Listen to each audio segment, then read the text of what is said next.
I, 18, male, have just been kicked out of my own house and I urgently need somebody's advice. To start with, I have never had a perfect family. My mom and dad were childless for 4 years before they got pregnant with me. I have been told that it was a miracle that my mom got pregnant since they had been trying for a long time and had lost all hope. However, once my mom found out that she was pregnant, both my parents were extremely happy and started to plan for the future. This happiness was short lived, as has been told to me by my grandma, because my parents were never really happy with each other. They have always had a lot of nasty fights, and even after my mom got pregnant with me, these fights never really stopped. All of their fights were pretty much about the same things every day. Mom hated the fact that dad gambled, and dad hated the fact that mom was drinking the whole day, even though she was pregnant with me. To compromise, Dad decided to stop gambling on the condition that Mom stops drinking as well, which Mom initially agreed with, but she never kept her end of the deal. Dad found out that she was secretly hiding alcohol bottles around the house to take a sip here and there. At this point, he felt that she was not only endangering herself by drinking alcohol, but also me. Hence, Dad gave her an ultimatum.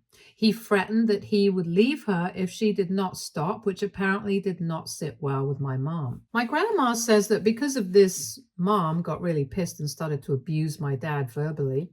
She then threw a pair of scissors at my dad, which hit the corner of his eyes and injured him seriously. Later, when he was rushed to the doctor, he was informed that he had a partial corneal laceration, which could be treated, but that he was extremely lucky that it did not result in a permanent vision loss. This really scared my mom, and she begged my dad to not press any charges against her, and she promised to change, so my dad decided to let it go. When I was finally born, I have been told that both my parents were very happy and tried their best to take care of me. However, the peace between them didn't last long. According to my grandma, my dad one day came home from work to find me crying my eyes out in my nursery while mom was passed out on the sofa, clearly drunk. He was furious and woke her up to confront her about it, but she kept saying that motherhood is hard and that it was just one drink. And he would have also called CPS on her had she not calmed him down. I wish he had, because after getting drunk, mom started to cleverly drink only during the morning after dad would leave so that she would not get caught later in the evening. This is why I must have spent a lot of days in hunger because my health started to deteriorate and I was losing weight really fast. Whenever my grandma would come to visit, she would always find the house in a complete mess. There would be dirty dishes in the sink, the floor would be sticky and filthy, and the entire place would be in disarray. She would find me wearing dirty diapers, dirty clothes, with my hair uncombed. And whenever she tried to talk to my mom about the state of the house or about me, my mom would become extremely defensive and ask her to mind her own business. One time when my grandma came to visit us, she realized that my mom was clearly drunk during the day since she was unable to comprehend her words and kept giggling. When grandma confronted her about it, my mom started to get angry and insisted that it wasn't a big deal. That's when my grandma decided enough was enough. She stayed with me the entire day so she could take care of me, and later, when my dad was back from work, she demanded that she take care of me for a few months so that she could admit my mom to a rehabilitation center. My mom tried to fight back, but my dad immediately agreed with my grandma since he too must have realized that his wife needed help. While my mother was admitted, I went to live with my grandma for a few months, and those months I spent with her were the best time in my entire life. She bathed me, read stories to me every night, cooked me healthy meals, and took me out to the park to play. I didn't even know these were things that parents were supposed to do with their children. She didn't shout at me like my mother would if I wanted to play with her. She didn't slap me if I ever broke my plate by mistake. Living with my grandma made me feel safe. My grandma slowly became more of a mother to me and has since taken care of me more than anyone ever has. I'm so grateful that she is my grandma because I don't know how else I could have survived all those years. My dad would visit me all the time since he missed me a lot. He would tell me how much my mom missed me and that she could not wait to get well so that she could hold me again. Honestly, I kind of dreaded going back to my parents' place. I wish that I could just stay with my grandma forever. However, in a few months, when my mother finally got sober and got her AA sobriety chip, the first thing she did was drive to my grandma's place and visit me. It was surreal seeing my mother after all these months, and I felt like meeting a stranger. My mother did look much better, and after she and grandma had a talk, I was informed that I would be moving back to my parents' place later this weekend. No matter how much I cried or protested, my mom told me that she was my parent and I had no choice but to live with her. It felt painful to come back to my parents' place, which had so many bad memories. I guess the move must have mentally and emotionally affected me a lot because I started to eat a lot less and I would puke a lot. At the mere age of 5, I was diagnosed with ED, and my parents did everything they possibly could to help me. They even took me for family therapy so that we could all heal from our past and move on. Slowly but surely, I started to feel better as I settled down, and my parents were no longer fighting, and my mother was no longer drinking. She tried to be a more present parent, which made me start to trust her. Dad even cut down on his working hours so that he could spend more time with us. However, things took a turn for the worse one afternoon when my dad and I came home from school and caught my mother cheating on him. She had the audacity to bring her affair partner into our house, and we walked in on them doing the dirty deed. I was absolutely traumatized, and my dad was speechless for a few minutes. His whole face was red in embarrassment as my mom and her affair partner rushed to cover themselves up. He told me to go upstairs while he confronted my mother, and her affair partner ran out of the house in terror. I could hear my parents yelling at each other loudly, and my mother, being the narcissist that she is, blamed him for why she had been cheating, saying that she felt too pressured to be perfect. And this other guy made her feel like a normal person. She told my dad how she felt like no matter what she did, he was always disappointed with her because of her past mistakes. My dad yelled back that she was a coward and that he was done with her. He demanded that she move out immediately. And this is when my mom started to beg him that he should not be this cruel and that he cannot do that to the mother of his son. She told him that the other guy meant nothing and that they needed to fix the marriage for the sake of me. That night, my grandma came to pick me up as my parents continued to yell at each other. She did say a word or two to say to my mother, but mostly stayed out of it. For the next 2 weeks, I stayed with my grandma while my mom and dad sorted things out at home. My mother would call me every day and pretend as if she was very concerned about me when I knew by now that she didn't care about anything else except for herself. I don't know if it was because my dad really genuinely loved my mom or because he was too used to their dysfunctional relationship.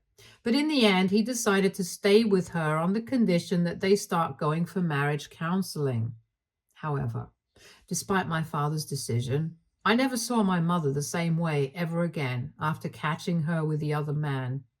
I felt like I had lost all respect for her. As if things couldn't get any worse for us as a family, just 3 months after this incident, my dad was diagnosed with stomach cancer. He had severe stomach cramps one day, which made him collapse at work. And later, when he was taken to the hospital, it was discovered that his health was quickly deteriorating and he needed to start treatment immediately. This started long days of chemotherapy, bed rest, since my dad had to take time away from work to try to fight against the cancer. He had some money saved up, and even my grandmother was willing to help. My mom, on the other hand, was not happy with this. She would constantly complain about how draining and expensive these treatments and doctor visits were. Dad encouraged her to find a part time job at least and would promise her about how he would go right back to his job and support her like he has always done once he recovers. Eventually, mom didn't have a lot of choice, so she started working as a server at a local restaurant. Her shifts were long and she would pretty much stay out until late at night. While my grandma would drive my dad to and back from the hospital for his treatment, our neighbor, who had a daughter the same age as me, offered to take me to school every day, which was a huge help for us. This is how I became friends with Shirley. She and I have been friends for a long time now since we pretty much grew up together. Shirley's parents knew about my family history, as did a lot of neighbors, since my parents were not particularly subtle with their yelling matches. So when Shirley and I became close, they started inviting me to have lunch, dinner with them as well. My dad saw no issue with this, and neither did I. However, my mom would always berate me for spending so much time at their place. She would tell me how they only saw me as a charity case and that I was nothing more than a broken toy to them. In hindsight, this might be true, but as they spent more and more time with me, I started to see how they treated me like one of their own. In fact, when Shirley's mom found out that I liked apple pie, she would make sure to always bake one for me during the weekends. Shirley's dad taught me to play basketball, and we spent many evenings practicing hoop outside their garage. They sort of became like a second family to me over time. Hence, it was no surprise to anyone when Shirley and I started to date eventually.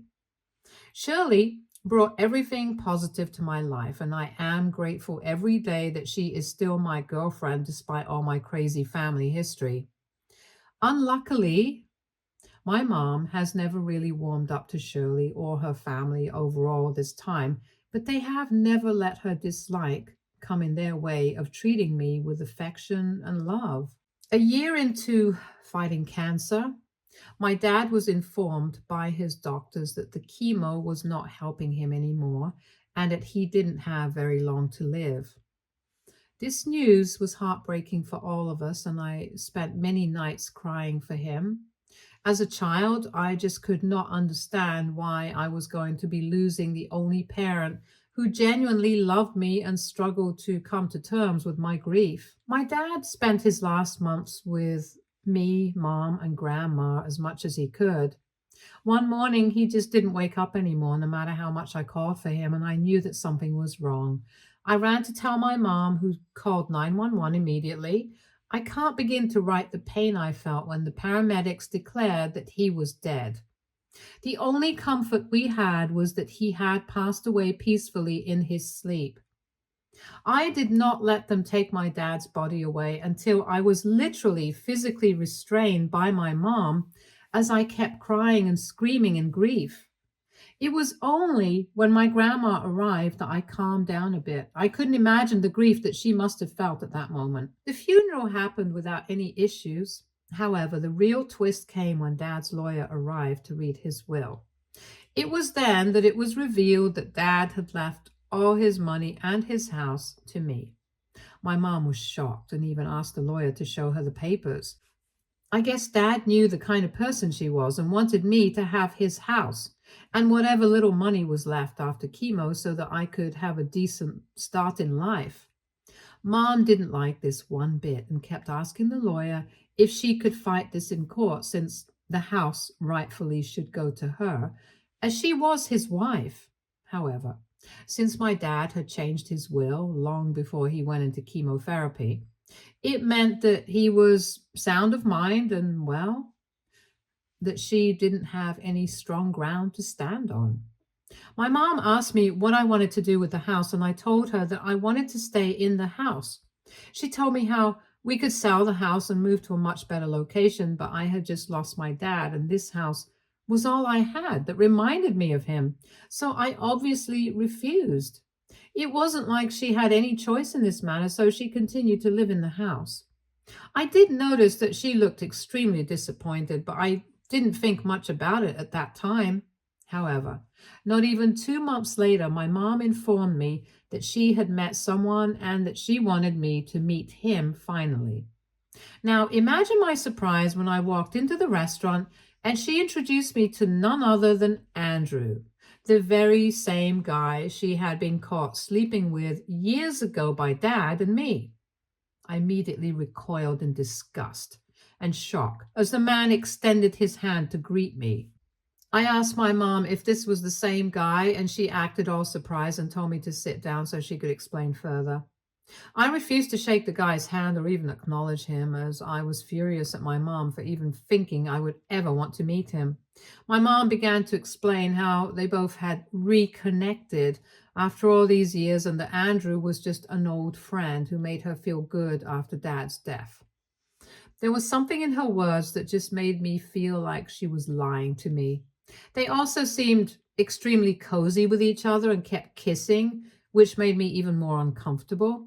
I started to think about all those nights she came back home late at night while my dad was still alive, giving excuses that she was working overtime when she could have been very well meeting up with this guy behind our backs. Throughout the evening, I kept ignoring Andrew whenever he tried to make any small talk with me.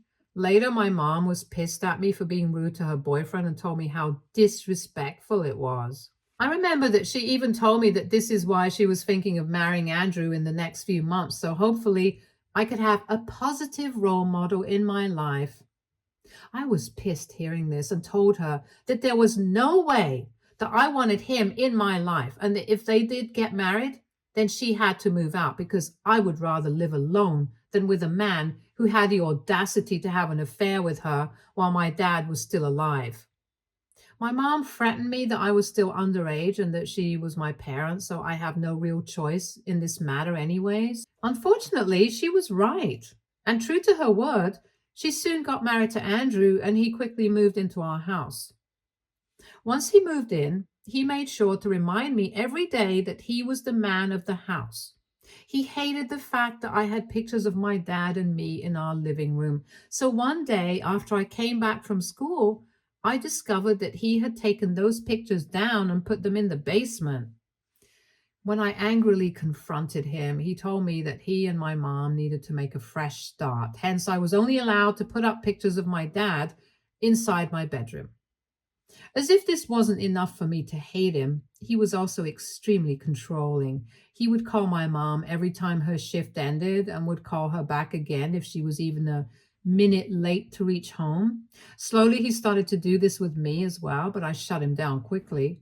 I reminded him that he was not my father in any way and that I was going to stay out as long as I wanted. I had the keys to the house anyway, so it wasn't like he could lock me out. Now, don't get me wrong, it wasn't like I was staying out to party or anything. I would simply just spend my evenings at Shirley's place or at the library where I could peacefully finish my homework and study. And throughout this time, I continued to have a good relationship with my grandma, and I visited her as much as I could. We would simply sit and watch an old black and white movie or reminisce about the old days. When I graduated from high school, my mom didn't even bother to attend my high school graduation. Although I didn't expect much from her by this time, I was still a bit sad that my only parent didn't care about me a single bit. However, my grandmother and Shirley's parents were there for me and they cheered for me during graduation. Later, when I was getting ready to go out to party with my friends, my mom came into my room to inform me that she and Andrew felt that I was now an adult, so I needed to step up and take responsibility around the house. Confused, I asked her what she meant by that, since I always washed my own dishes and did my laundry. And this was when my mother informed me that I needed to find a job and start paying the bills around the house. She said that Andrew felt I wasn't carrying my weight and that as an adult, he expected me to contribute money. I was a bit pissed that she didn't give me a single day to celebrate before dumping this news on me, but nevertheless, I agreed to contribute as much as I could. Over the next few weeks, I applied and got a job as a cashier at Burger King while also simultaneously applying to various colleges. Eventually, I got into a good college in my town, which meant that I didn't have to waste money by opting for hostel accommodations, but I did need to buy a car, so it would be easier for me to attend classes. I decided to have a talk with my mom to ask her if she could help me buy a car, but she and Andrew immediately got pissed hearing this. Andrew yelled at me that they were doing more than enough for me with the tight income they both had, and that for once I needed to stop being so selfish. I couldn't comprehend exactly what it was that made me selfish in his book, but mom didn't even try to defend me. She told me that I was on my own and that as an adult I needed to figure things out. Imagine my surprise when just a few weeks later I woke up to a few workers working on remodeling the kitchen and the downstairs washroom. When I asked mom about it, she told me that Andrew was sick of how old and rusty the house looked, so he was going to be changing a few things here and there. I asked her where they got the money to do this, when according to them, they didn't even have the money to help me out with the car a few weeks ago. Hearing this, mom got frustrated with me and said that I was being entitled to expect them to help me. For the next few weeks, I watched mom and Andrew change things around the house and completely revamp it. I kept my mouth shut throughout all of this and just kept my head down. Shirley knew I was upset over this and tried to cheer me up as much as she could. However, today, when I returned home, I found my things and my clothes in the living room. I rushed to check on my things, yelling at mom about why they were there and not in my room. And this is when Andrew and mom came downstairs to tell me that they needed to talk to me about something very important. They then went on to excitedly announce that mom was pregnant with Andrew's child and that they had kept this news to themselves for over 2 months. Andrew then went on to state that as the father of the child, he needed to think about the needs of his child first. Hence, he had decided to change my room into a nursery for his baby. My mouth hung open in shock as he went on to say that it was time for me to move out and live on my own, since him and mom had agreed that they could not take care of a freeloader anymore. Mom nodded in agreement and suggested I could move into grandma's place until I could afford my own. I could feel teardrops welling up in my eyes. At that moment, I felt so unwanted that I didn't even bother to argue with them. I called an Uber and I took all my important documents so I could spend the night here at my grandma's place. She is as shocked as me and she hates my mom even more now. She wanted to go right back and confront my mom, but before that, I wanted to take some legal advice. I have just recently turned 18 and I know that the house rightfully belongs to me. So, will I face any issues removing my mother and Andrew from the premises? Will I have to consult with a lawyer regarding this? Update 1. Okay, guys, thanks for all your advice. I read all of your comments and decided to do what most of you told me to do. First of all, today I went to visit my lawyer to understand my legal stance better. The lawyer informed me that there was no way that Mom and Andrew had any right over the house as my dad's will was crystal clear, and that I needed to hand them a formal eviction notice, which could then be used to sue them if they didn't abide by it. After this, I visited my house with my grandma. I had the keys to my place, so I didn't even bother to ring the doorbell. Luckily, there was no one home. I called Shirley's dad and asked him if he could help me change the locks in the main door and the back door, and fortunately, he agreed. By the time Shirley and Andrew returned home, the locks had been changed. I met them outside on the porch with my grandma and refused to let them inside. Andrew was furious seeing me standing there, but my 5'5" grandma was not scared of him one bit. She looked him right in the eyes and told him that they had 30 days to move out, since I had decided to sell the house and there was nothing that they could do to stop it. I then handed them a written notice signed by my lawyer outlining their 30-day eviction period and the legal consequences they would face if they did not comply. Andrew snatched the paper from my hand to inspect, his face turning red in anger. He then crumpled it, but Grandma warned him that destroying it wouldn't change anything. They had 30 days, and that was non-negotiable. Seeing this unfold, Mom started to beg me and tell me that I should not put her through so much stress during her pregnancy. She went on to say how big of an inconvenience it would be for them to move out when she was already going through so much. I was so mad at her for never defending me all this time that I started yelling at her for being such a horrible mother to me for all these years. I reminded her how she would just leave me to fend for myself while she would be passed out from drinking. I told her how, as an adult, she needed to find her own place and stop living at my place. Hearing this, she started to plead even more, but I told her that she and her freeloader husband were done mooching off of me and my house. Andrew looked horrified and tried to ignore me and get inside the house, but quickly realized that his keys didn't work anymore since the locks had been changed.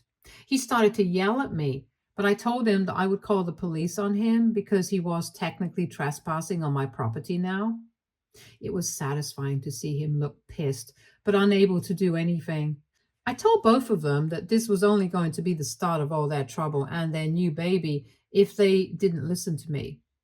I reminded them that not only would I sue them, but I would make sure that it would drain all their finances while I could just recover the money from selling the house eventually. I told them that I had nothing to lose at this point and that me and Grandma were going to be staying with them for the next 30 days to make sure that they were going to be packing and leaving. Andrew and Mom were clearly not expecting this and tried to argue back, but I wasn't having it. I reminded them that I was the owner and they were merely just guests. So if they didn't like what I was saying, they were free to go to a motel and that I would move all their things out to the porch for them to collect the next morning. Their faces turned a mix of anger and desperation, but they knew that I was done with their bullshit. This was my house, my rules, and it was time for them to respect that. Update 2. Wow, I woke up today to find my post on TikTok. I live in a small town, so there is a high chance that if my neighbors or friends come across my post or the video circulating, then they might recognize me. Now, addressing the questions about why I'm giving my mom and Andrew a 30-day legal notice is because my lawyer advised that this would ensure they have no grounds to sue me if this ever goes to court. As for those asking about the money my stepdad spent on remodeling the house, I want to be fair. When I sell the house, I am prepared to reimburse him for the remodeling costs, provided he can produce proper bills that my lawyer can verify. As for those asking why my grandma and I are staying here with my mom and Andrew, is because I don't want them to unfairly claim any part of this property, since they don't pay me any rent. As the owner of the house, I'm not going to leave my property. I have also refused to provide them with a key to my doors, so they can't even claim that they leave here without a key. My grandma, who is a no-nonsense person, wants to be here to make sure these leeches are out of here soon. Update 3. It's been a while since I gave an update here. Well, as some of you suspected, my stepdad and mom did try to play dirty and refuse to move out when their 30 days legal notice ended. However, I'm smarter than them, and the next time they went for my mom's ultrasound, I moved all their things to the porch and refused to let them back in. They came back and tried to call the police on me, but there was nothing the police could do. I calmly showed them proof that I was the legal owner and explained that my stepdad and mom didn't even have a key to the house. Seeing this, the police informed them that their only option was to go to court if they wanted to contest my claim.